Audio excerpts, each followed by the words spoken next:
I've been struggling.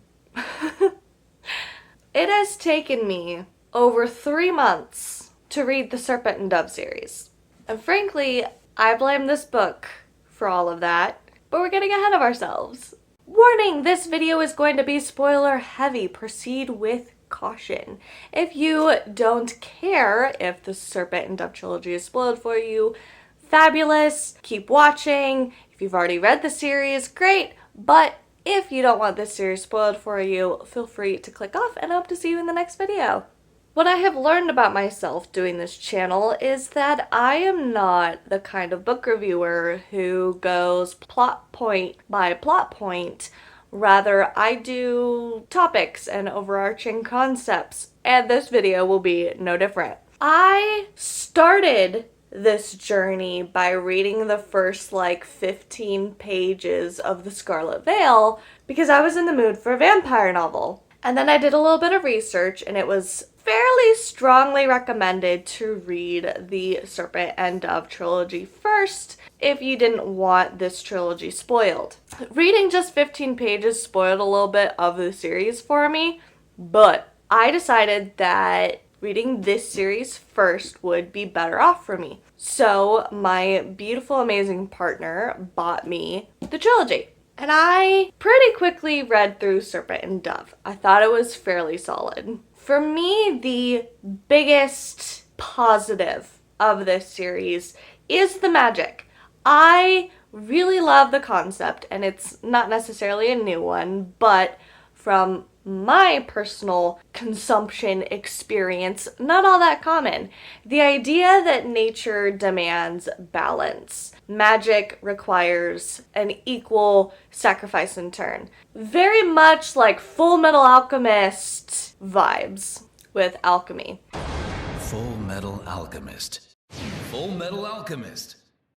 So for instance, when the main character Lou wants to pick a lock using her magic, she breaks a finger because in order to break the lock, she has to break something of equal value in return. I thought that that was interesting. It was fascinating, it was intriguing, and it was brutal. And I liked it. The other overarching concept that I want to talk about, we're skipping over a little bit. They were not really explored much in book two. But book 3, the frickin' mermaid world of this series, I'll be real with you, I was far more interested in that story than the actual story.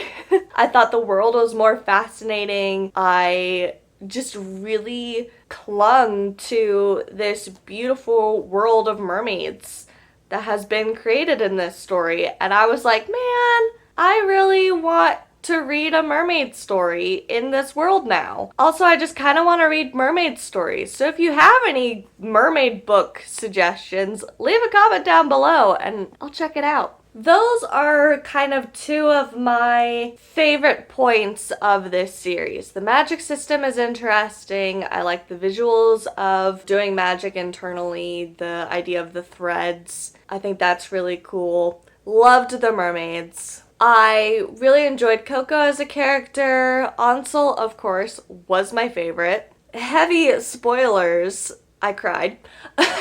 If you know, you know. And then I thought Bo was pretty intriguing. I can't say the same for our main characters, Lou and Reed. Not that they were bad, but on their own, they were fine. I was pretty neutral towards them. It's the romance. That's what's going to be the vast majority of this video. I am here to critique the romance. Seems to be the thing that I do. So Serpent and Dove is arguably a enemies to lovers romantic trope. And one thing to know about me, I'm not the biggest fan of enemies to lovers tropes because I think they are ridiculously difficult to pull off. Because 1, you have to convince me that they're genuine enemies. 2, you have to, according to me, take special care and be so super intentional with how you move from enemies into neutrality or just begrudging like.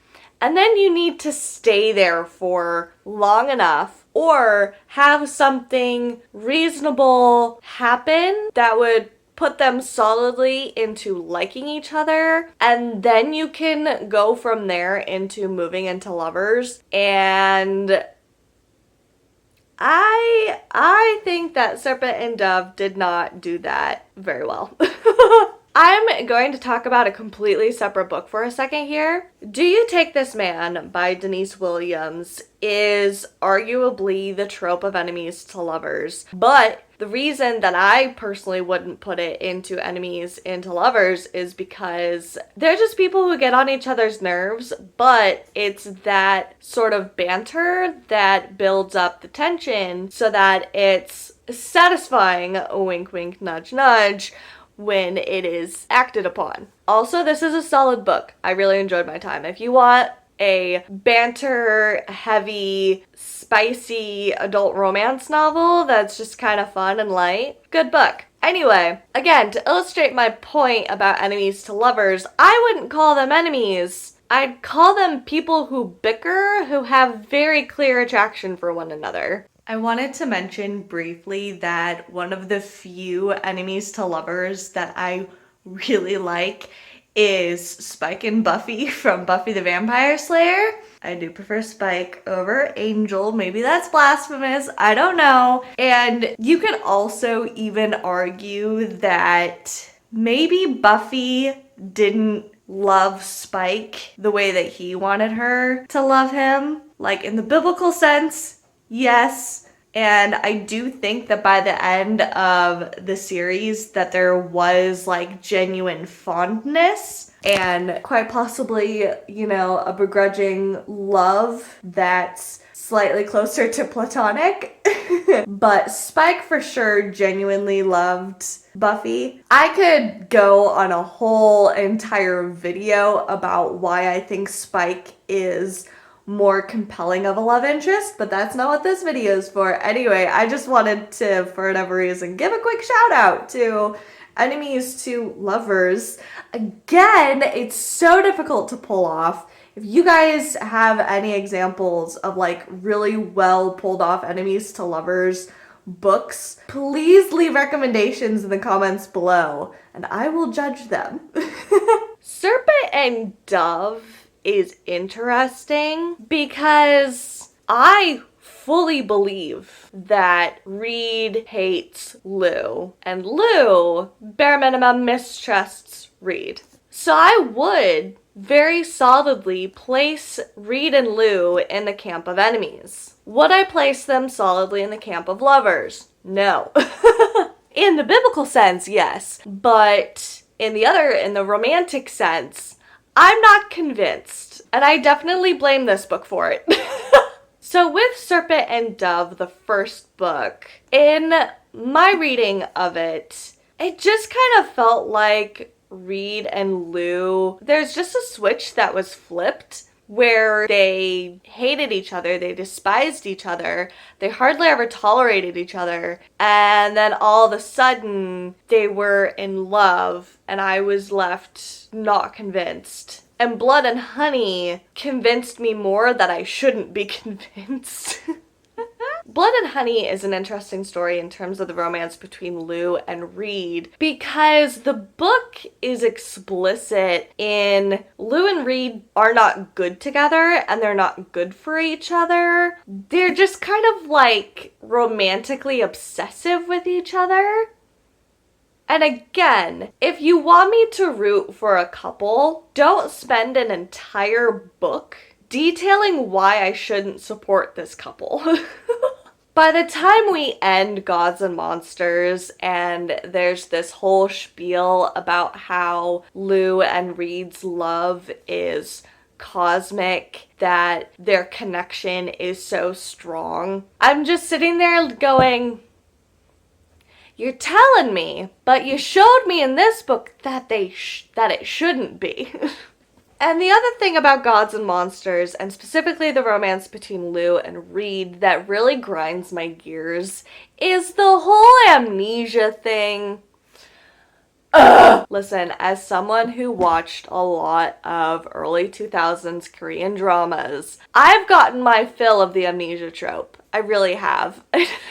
The one thing that I will say that Gods and Monsters does with the amnesia trope is it does very nicely tie into the magic system, the intriguing tit for tat concept that this world has established. Spoilers, Reed gave up all of his memories of Lou so that Lou's mother, the big bad of this series, also loses all of her memories of Lou so that Lou can hopefully stay alive and not have a murderous, powerful witch after her. Again, intriguing. I hate the amnesia trope.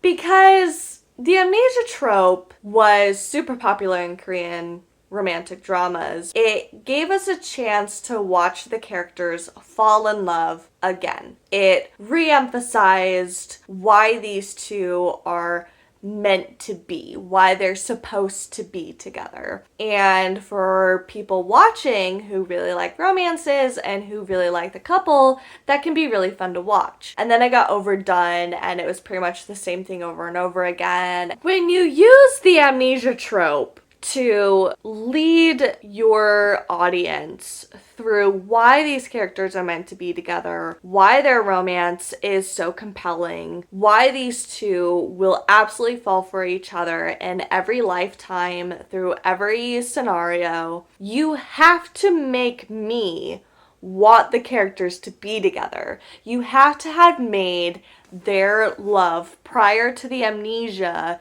convincing. Their love is not convincing.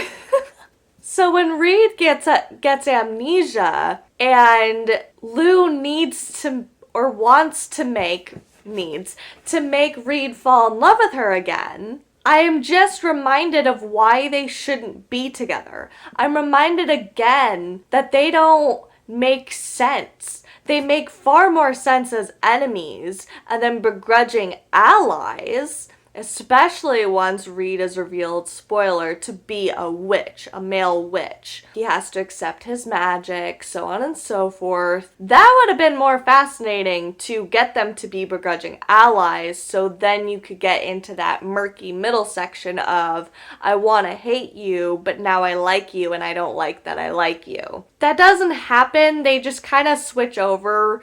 There's this explanation that Reed fell for Lou because she's selfless, and she is self-sacrificing. She is fiercely loyal to her friends and family. She is absolutely willing to put her life down to protect the people that she loves, and those are really nice qualities. But I don't know if there's any other reason for Reed and Lou to genuinely love each other.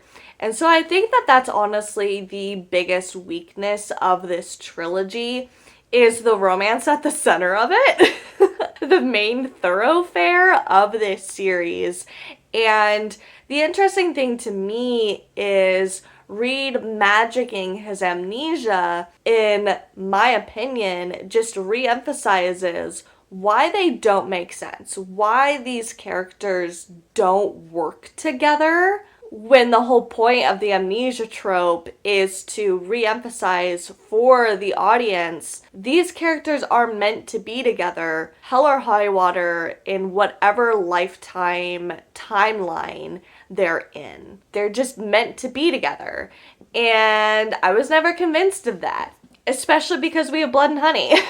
Where this entire book just emphasizes these people don't make sense. There's this passage in Blood and Honey where essentially Lou and Reed's relationship is falling apart before their very eyes. And the thing that fixes it is the mere acknowledgement that both Lou and Reed are very broken individuals.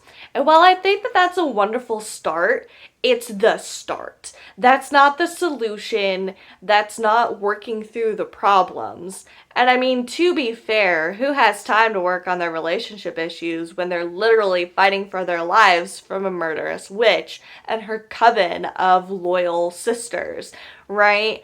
You know, so it's a balancing act. It's a balancing act. But it's also, this whole book was about acknowledging why they don't work. And perhaps the amnesia was the choice to how they make it work. And I was just, again, the problem with the amnesia trope. I have to believe that they worked to begin with in order to believe that they'd work even just naturally falling in love when the other person doesn't remember them. And I don't believe it. I didn't buy it before, and I don't buy it after. That said, overall, I'd give this series probably 3 stars out of 5. It wasn't horrible, but it also wasn't the greatest thing ever. And again, when things are just kind of middle of the road, I find that it's difficult for me to have the motivation or the desire to read a book really quick, to devour it. Plus, I just have weird reading habits in general. My favorite book would be Serpent and Dove overall, followed by Gods and Monsters because of the mermaids. Tell you what, those mermaids revitalized me, that world, the merfolk. I want a book about that. I will be reading The Scarlet Veil, and I don't know if it's a duology or if it's a trilogy or what the plans are for that it will be. I do plan on reading The Scarlet Veil though, because I believe you pronounce her name Seely, I believe, is honestly one of the better characters to come out of Gods and Monsters. So I like her, I enjoy her. I'm fine if like Lou and Reed make guest appearances, but yeah. There's a part of me that's like, do I rebrand to be like the romance critiquer? Doesn't matter what genre it is, if it has a romance in it, I'm gonna have words to say, it turns out. But that'll do it for this basic review. Thank you guys so much for watching. I hope you enjoyed. Like, comment, share, subscribe, all that stereotypical YouTuber stuff, and I hope to see you all in the next video. Bye! Excuse me.